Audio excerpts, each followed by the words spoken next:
Hey Yang Gang, KMO here, and what I'm going to share with you right now is some footage that I shot, conversations that I had with a friend of mine. We just took a walk out in the woods with his dog.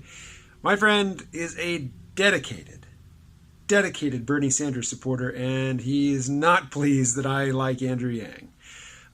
He's a friend of mine.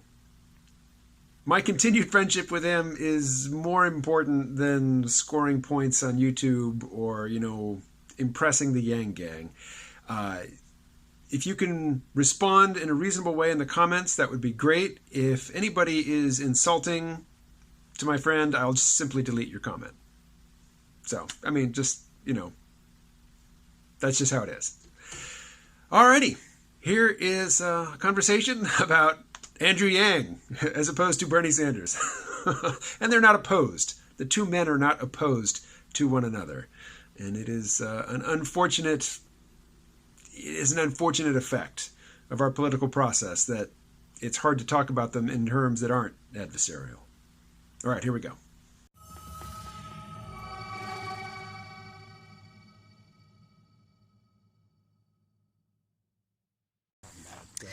Yeah, well, you were going to tell me what Colin had to say. Oh, after his 15 minutes of research. Yeah, Colin is he's a libertarian, but he's not libertarian like I was libertarian. He's Christian libertarian. So he talked about abortion a lot. It's just not an issue for me. It's not anything I even care to bring up in a video. Unless Colin's in it, and then I'll let him rant on it, but it's not my issue. I'm not even sure what the libertarian take on abortion would be. The government has no place. Has no place legislating it. Yeah, but he's a Christian libertarian. Yeah, so. that sounds that's a contradiction in my mind. Well, it's like there's a million types of anarchists. There's anarcho-capitalists and there's anarcho-communists. They're completely opposite. Absolutely. And I've totally come across, folks in New Hampshire who are libertarian and are really right where I'm at in terms of respect for the commons and a socialist agenda. And, they're not necessarily even right. They can meet around on the other Well, side speaking of which, there are a fair number of libertarian Andrew Yang fans. Yeah, I can imagine that. Because he's, the right tries to accuse him of socialism, but as he says, his plan is not socialism, it's just capitalism where income doesn't start at zero. Well, that's his UBI plan. Yep.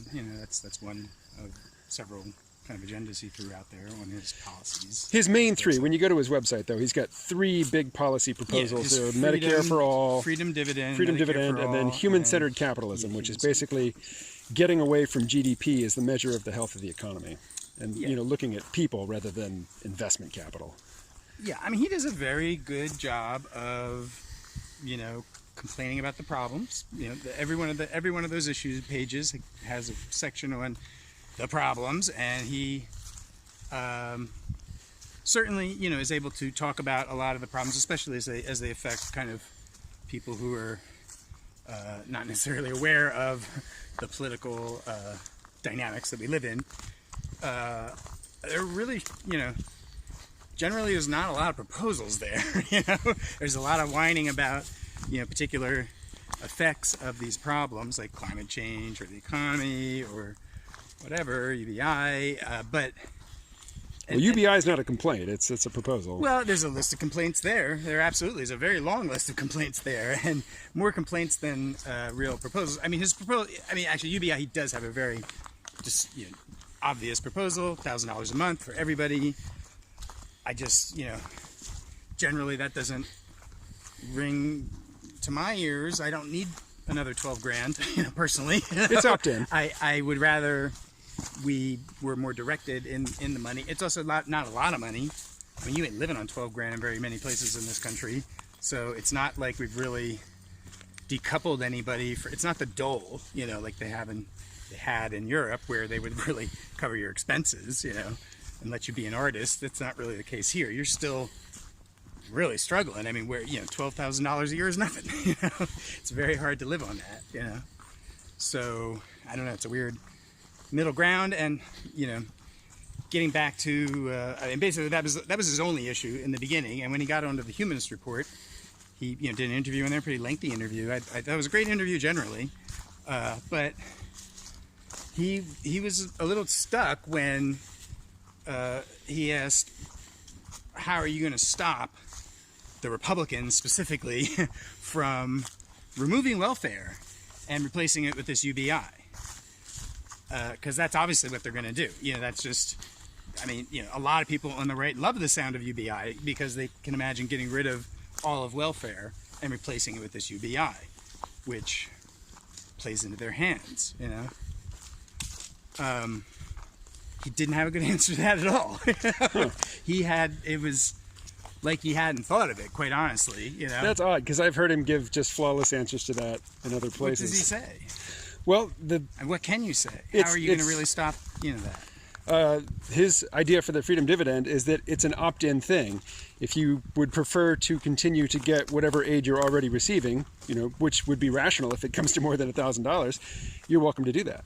And if, you don't need the money. But how are you actually getting that through Congress? Well, you got to write legislation, and you got to not let it get compromised.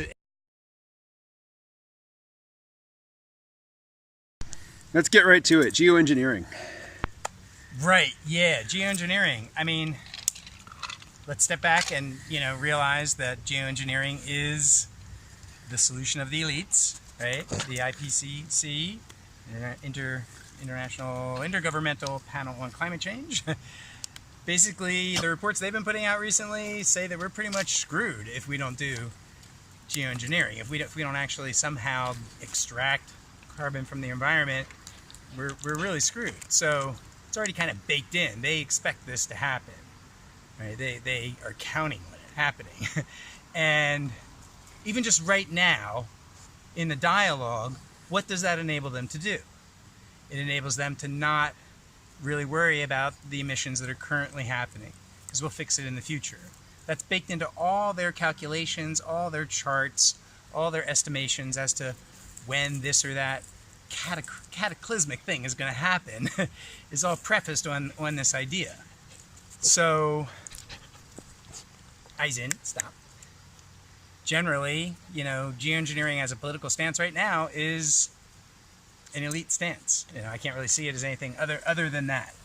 He's, it's sensible to maybe, think about having funding to see which of these geoengineering ideas is more dangerous than another. I think that's reasonable. The government will at some point have to make decisions like this about relative risks, for these different, and he's absolutely right that some of them are more risky than others, but they're all risky and untested, and they're all being used right now to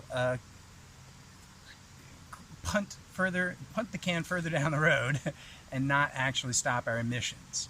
There was actually very little talk in his policy statement about things that would actually stop emissions. The only thing he was really, he was basically gung-ho for geoengineering and nuclear as the way forward to solve the climate crisis. That's not solving the climate crisis. That is exactly, what the big fossil fuel companies want us to stand behind and hope that these will be the solutions that we gravitate towards. So I don't know, why he's even talking about those things. Why is he talking about those things? Is he really so clueless? Does he not really understand the science? Does he not really understand what's going on? Well, what makes you think he doesn't understand the science?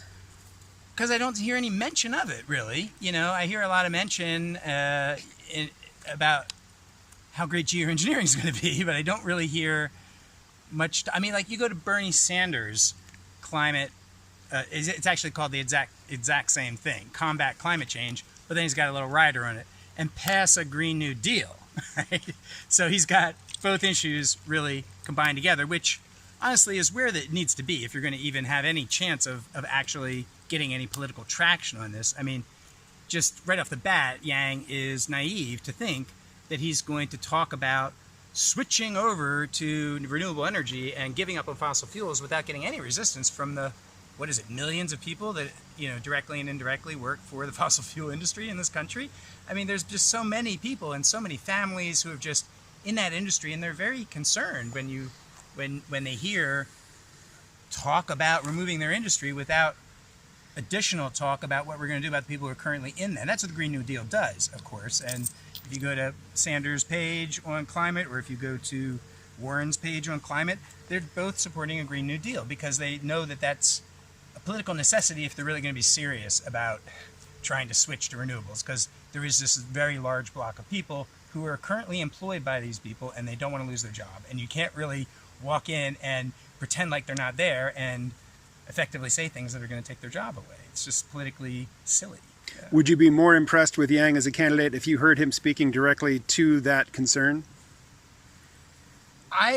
No, I'm really kind of overhearing about people speaking to concerns. I want to hear solutions. I want to hear real proposals that will actually make a difference, that are not, either they're clear enough that they can't be compromised on. You know, you go to Bernie's page, he says, we are going to ban fracking. We're going to stop exports of all petroleum products. We're going to ban any drilling on any public land. You know, he's very specific about the legislation. You can picture the legislation that's going to be passed, and you already know from history the kind of legislation he writes. So it's very clear what he's actually going to do. I just can't believe after years of Obama we have any appetite for vagaries here. You know?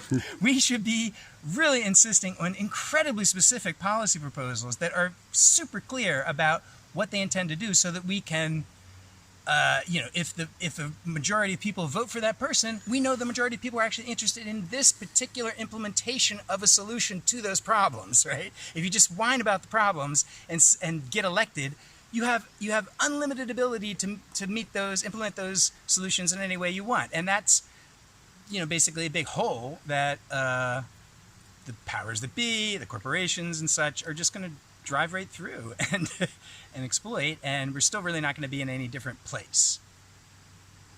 Given that I'm going to be doing a video on Andrew Yang's campaign until the convention, how would you like me to hold Yang's feet to the fire? How would you like me to challenge his policy proposals?